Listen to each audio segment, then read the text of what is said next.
Certains d'entre vous pourraient se demander ce qu'est ce système dont vous parlez sans cesse. Permettez-moi de vous donner un exemple. Imaginez que vous ouvriez une pâtisserie. Chaque poste dans votre boutique aura une description détaillée.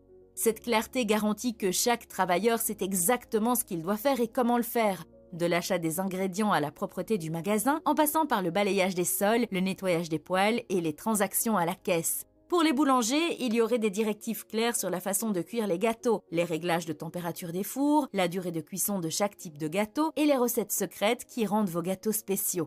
Après tout, il ne s'agit pas de n'importe quelle pâtisserie, c'est votre pâtisserie, c'est votre prototype. Vous voulez que votre gâteau ait le même aspect et le même goût. Il doit offrir une expérience cohérente aux clients. La construction du prototype de votre entreprise est un processus continu. Il ne s'agit pas d'un processus unique qui se termine une fois pour toutes. L'auteur appelle cela un processus de développement de l'entreprise que nous aborderons dans la partie suivante.